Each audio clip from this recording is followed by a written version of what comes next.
Most people do not realize that a human being can freeze to death in their own bed, while a roaring fire is still burning on the other side of the room. It is a terrifying reality of the high country, where the air behaves like a living thief, siphoning the very warmth out of your blood before the heat of a hearth can even cross the floorboards. In the late September of 1879, the autumn wind did not merely blow across the Bitterroot Valley of the Montana Territory, it cut through the trees with a sharp, metallic hiss, carrying a warning that the coming winter would be one of the most unforgiving seasons the settlers had ever faced. Most of the families who had claimed their plots of land in the valley were frantically preparing in the ways they had always known, felling tall, green spruce and pine to raise rectangular log cabins that looked solid, safe, and comfortable to anyone who did not understand the physics of cold. Among them was Tobias Vance, a seasoned carpenter who had built dozens of cabins across the Kleek territory and prided himself on his straight lines, tight corners, and traditional designs. Tobias was currently raising a large, double-walled timber home for his own family, confident that his craftsmanship would stand up to whatever the mountains could throw at them. But down on the flat rise near the river, a quiet hunter named Jonas Vester was doing something that made absolutely no sense to anyone in the settlement. Jonas was of Norwegian descent, a man who spoke very little but listened with a deliberate, focused attention that made his neighbors uncomfortable. Instead of cutting down the abundant lodgepole pines to frame a home, Jonas spent his mornings clearing a circular patch of earth and stacking heavy, raw stone. He worked slowly, methodically, using a heavy oak mallet and iron wedges to split stone after stone, arranging them in a perfect, sweeping curve. The sight of a man laboring over piles of cold rock in the fading warmth of autumn was enough to draw head shakes and laughter from the passing wagon drivers. Tobias Vance, watching from his half-built timber rafters, openly mocked the hunter's efforts at the local trading post, declaring to anyone who would listen that Jonas had clearly lost his senses to the high country isolation. Tobias joked that Jonas was spending months building a root cellar just to sleep in it completely, sidetracking the real work of timber framing before the snow locked the valley floor. If you want to discover historical shelter and survival secrets that actually worked when lives depended on them, hit that like button, subscribe to our Firmsidation channel, and drop a comment telling us where you are watching from. Jonas did not stop, nor did he offer any explanation. He simply picked up another stone, examined its grain under the autumn sun, and laid it onto the circular foundation. He knew from a lifetime of tracking game through the high peaks that the mountains do not respect tradition, and they certainly do not care about a builder's pride when the mercury begins to drop.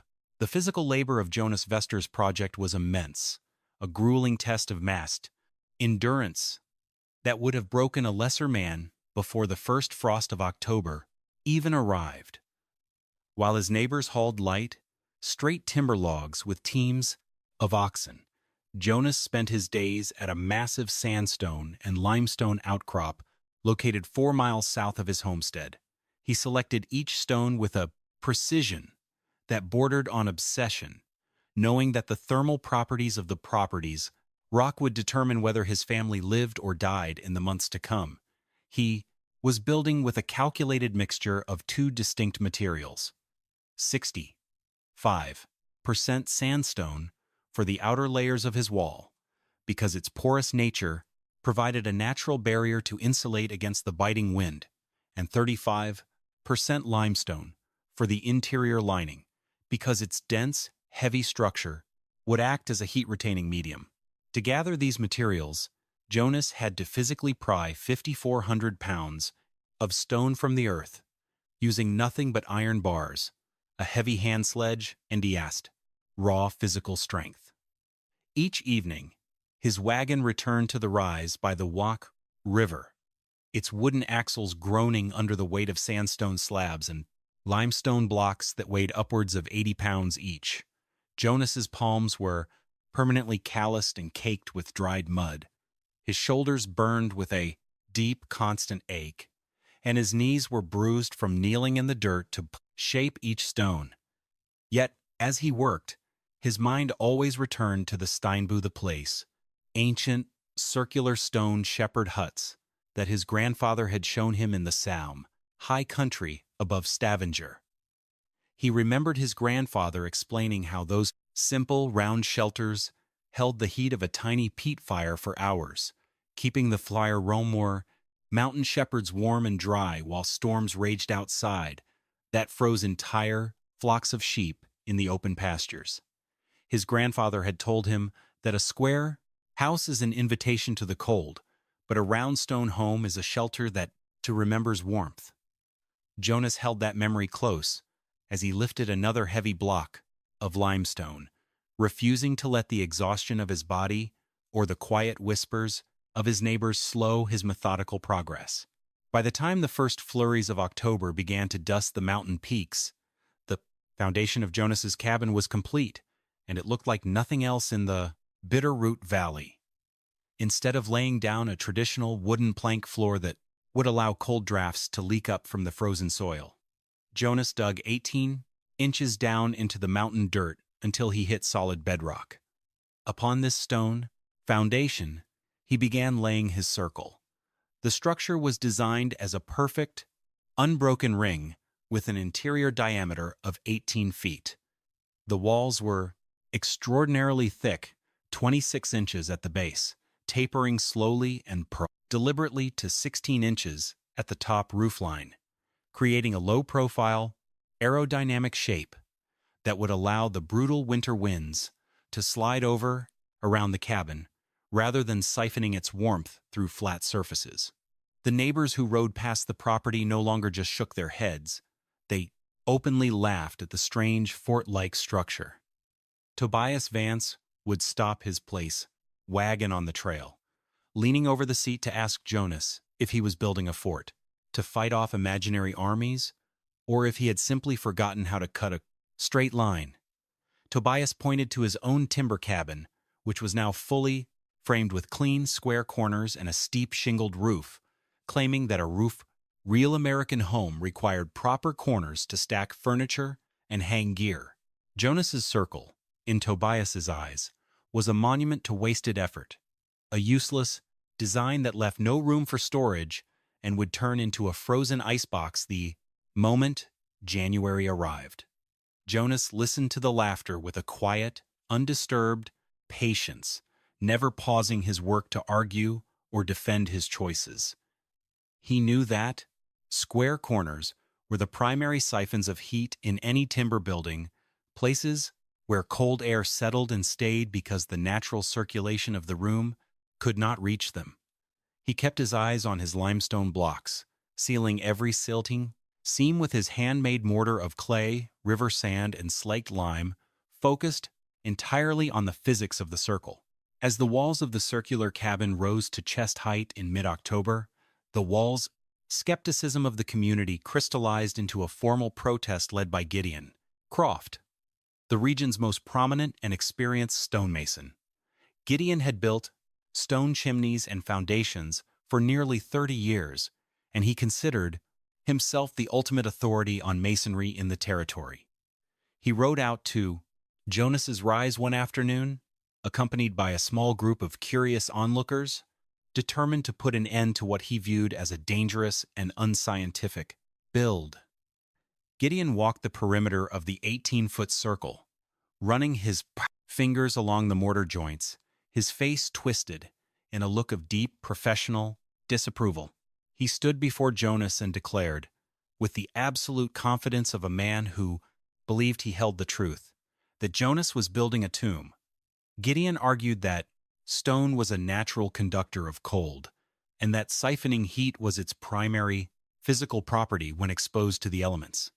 He pointed out that, in Europe, the great stone castles were notoriously drafty and freezing, siphoning the heat out of the rooms faster than any fireplace could generate it, unless one had a Frumsit, massive, constant fire, and an army of servants to keep it burning. Jonas's small cabin, Gideon asserted, would act as a massive heat sink, drawing the warmth from the center of the room and dumping it straight into the frozen mountain air outside. Jonas listened to the lecture with his usual stoic expression, his hands still covered in wet clay. He did not try to explain that he was building a double-skin wall with a sand and gravel core to prevent that exact conduction, nor did he argue about the density of his sandstone outer layer. He simply thanked Gideon for his concern, picked up his trowel, and went back to sealing his limestone blocks, trusting that the physical reality of the build would speak louder than the mason's traditional pride. The internal layout of Jonas Vester's cabin was engineered with a meticulous attention to the laws of heat movement that his neighbors could not begin to comprehend. At the exact center of the 18-foot circle, Jonas constructed his hearth. It sat dead center, precisely 9 feet from every single point on the surrounding limestone wall, ensuring that the radiant energy of his fire would travel an equal distance to every square inch of the interior stone.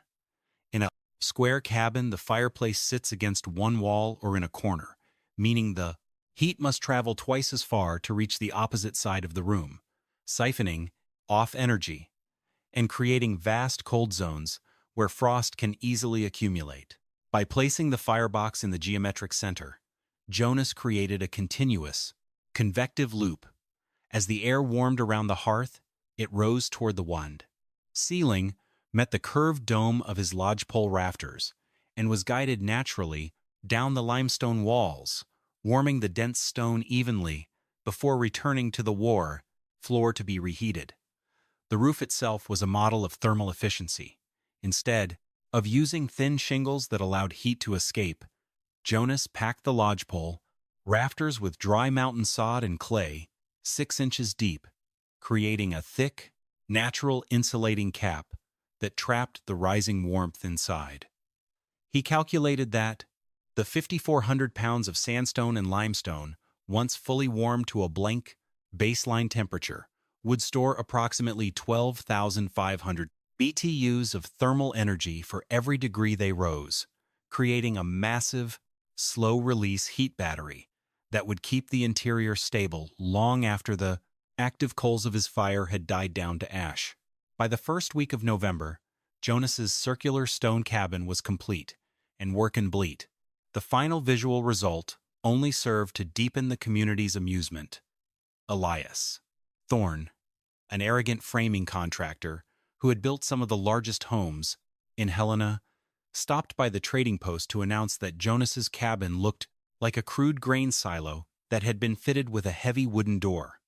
Elias joked that Jonas had built a beautiful monument to his own stubbornness, a place where he would spend the winter siphoning his energy just to keep his toes from freezing. But Jonas was no longer listening to the laughter. He had moved his fromanness, belongings inside his hunting rifles, his winter stores of dried meat, and his modest bedroll. Before the first major storm system could move down from the Canadian border, Jonas lit his first fire in the central hearth. He did not build a roaring, wasteful blaze. He maintained a small, steady fire of seasoned larch and pine for 3 consecutive days and nights. This was a deliberate process to charge the thermal mass of his stone walls. As the fire burned, the dense limestone of the inner wall absorbed the heat, slowly warming through its full thickness until the heat reached the sand and gravel core, where it was trapped by the insulating sandstone outer layer. The neighbors, watching the constant plume of thin smoke rising from his center roof vent, assumed Jonas was already burning through his precious winter wood pile in a desperate attempt to dry out his cold stone walls. They predicted he would be out of fuel by Christmas and begging for a place near their traditional hearths. Jonas simply closed his heavy plank door, adjusted his ventilation slide to a narrow gap, and let the stone do what physics had designed it to do. The winter of 1879 did not arrive with a gentle transition. It descended upon the Bitterroot Valley in mid-January 1880.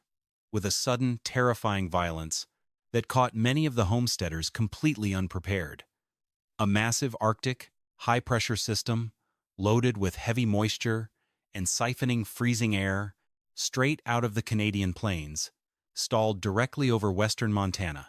Within 12 hours, the thermometer outside the Stevensville General Store dropped from a relatively mild 10 degrees above zero to a staggering 35 degrees below zero, and the wind began to howl with a relentless, screaming force that shook the forest trees to their roots. The wind chill plummeted to a lethal 60 degrees below zero, a temperature where exposed skin froze solid in under 2 minutes, and the dampness in a man's lungs threatened to crystallize with every breath. The snow did not fall in soft, silent flakes. It came down in horizontal sheets, driven by 60-mile-an-hour gusts that piled drifts 8 feet high against the north walls of the settlement's buildings. The wind scoured the valley floor, seeking out every gap, every loose seam, and every weak point in the timber homes, siphoning the warmth away from the hearths and sifting freezing dust through the floor, chinking. This was the legendary cold that the old-timers spoke of with a quiet, reverent fear, a season that did not merely test a house's construction, but actively tried to destroy the people living inside it. Inside the traditional rectangular cabins of the valley, the battle for survival was turning into a quiet, desperate crisis. At the Vance household, Tobias's straight lines and tight corners were proving to be useless against the brat. Siphoning power of the wind, the howling gale battered against the flat, broad walls of his timber home, siphoning the heat directly through the wood through convective cooling. The temperature at floor level in the Vance cabin dropped to a freezing 11 degrees Fahrenheit, and no matter how many logs Tobias threw onto his hearth, the air remained bitterly cold.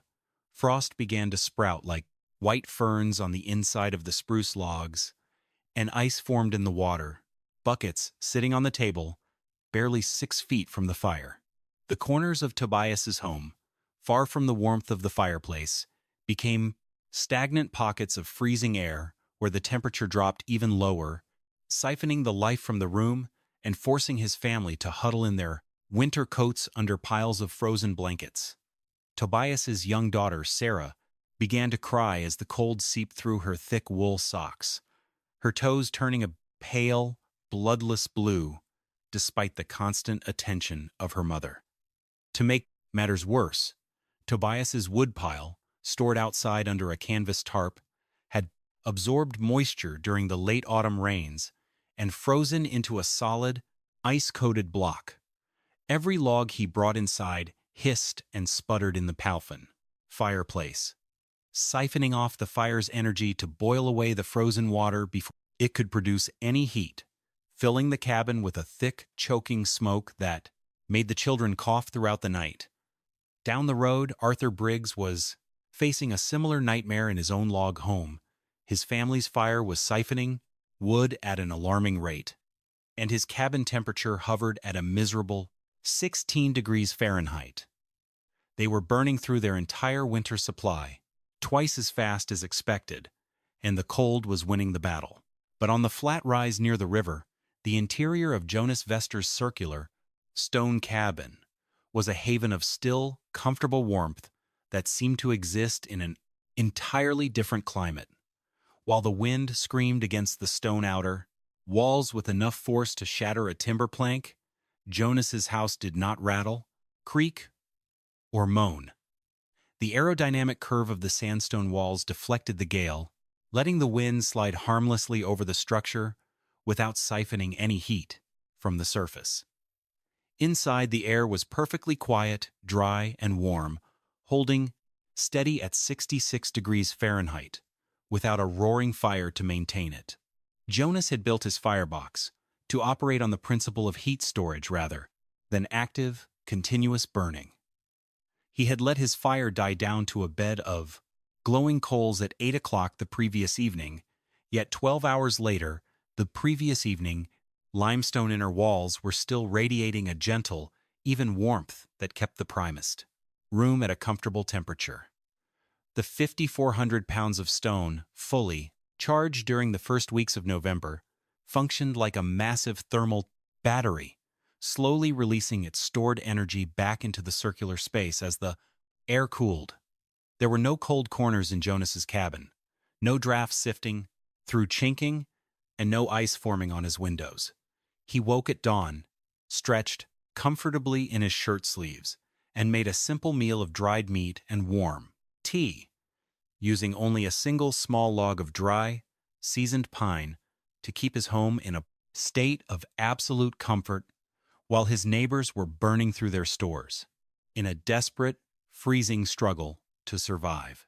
By the morning of January 14th, the fourth day of the relentless deep freeze, the winds finally began to die down, leaving the Bitterroot Valley wrapped in a silent, freezing white shroud.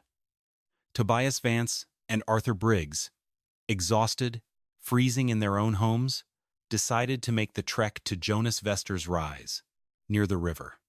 They did not expect to find Jonas alive. In their minds, his round stone silo was a frozen tomb, a place where a stubborn man had siphoned his own chances of survival to prove a point. They struggled through chest-deep snowdrifts, their faces wrapped in heavy wool scarves, their fingers stiff and numb inside their thick leather mittens. When they finally reached the rise, they saw the circular stone cabin sitting quiet under a deep cap of sod and snow. There was no roaring fire siphoning, smoke from the center vent, only a thin, almost invisible trail of heat shimmer rising into the freezing blue sky. Tobias Vance knocked on the heavy plank door, his heart heavy with the expectation of a grim discovery. But within seconds, the door swung open, and both men were hit by a sudden, incredible wave of dry, radiant heat. Jonas Vester stood in the doorway, dressed in nothing but his light flannel shirt and trousers, his face relaxed and healthy. Tobias and Arthur stood frozen in their tracks, staring at the hunter in absolute, speechless disbelief, as Jonas calmly invited them to step inside out of the lay, killing cold. Stepping inside Jonas's cabin was like stepping out of a winter storm and into a warm autumn afternoon. Tobias Vance immediately pulled out his calibrated mercury thermometer, determined to find the truth behind this impossible warmth. He held the instrument steady in the center of the room, watching the mercury column rise quickly.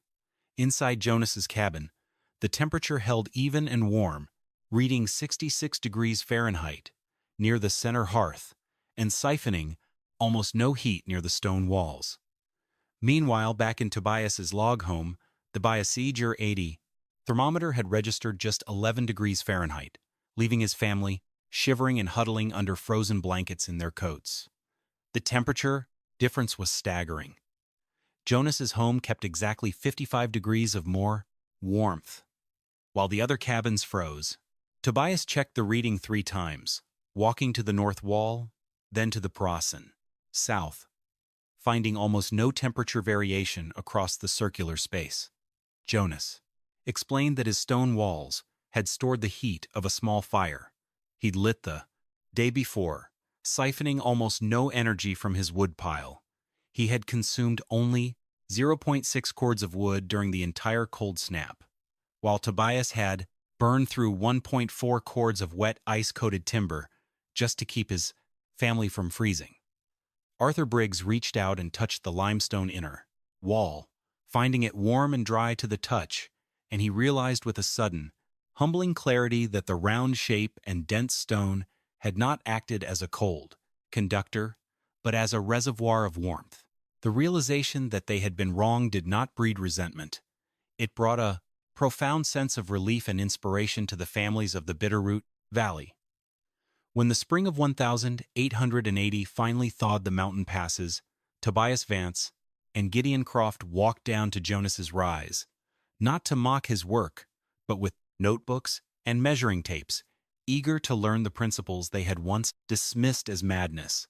Jonas welcomed them with his usual quiet humility, sharing his calculations, showing them how to select sandstone for insulation and limestone for mass, and explaining how the circle eliminated the cold siphoning Corners of traditional homes.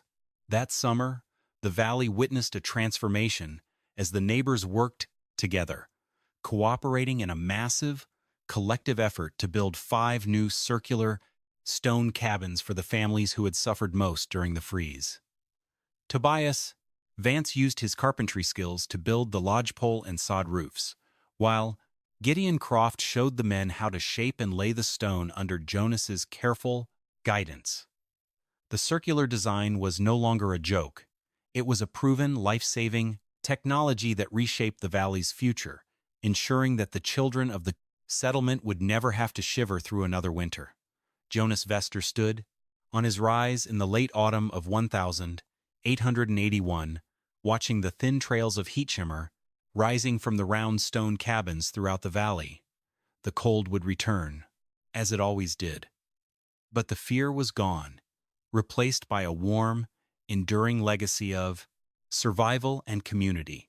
Jonas lived in his circular stone cabin for more than 30 years, witnessing the Bitterroot Valley grow from a scattering of crude homesteads into a thriving, modern community. The circular stone homes remained a beloved, enduring feature of the region's landscape, long-term shelters where generations of children slept warm and secure through the hardest mountain blizzards. Even as modern brick homes and active heating systems began to replace the old stone masonry, Jonas's original cabin was preserved as a historical landmark by 20 the families whose ancestors had survived because of its design. The building stood as a monument to a quiet hunter who had trusted the simple laws of physics over the loud pride of his neighbors, showing that real progress is often found in the lessons we almost left behind. Today, when the mountain winds scream down from the high passes and the mercury drops below zero, Jonas's cabin still stands firm and silent on the flat rise, near the river. The hand-fitted limestone blocks remain lukewarm to the touch, siphoning no heat from the interior, but instead holding fast to the memory of the warmth that kept a community alive so many years ago.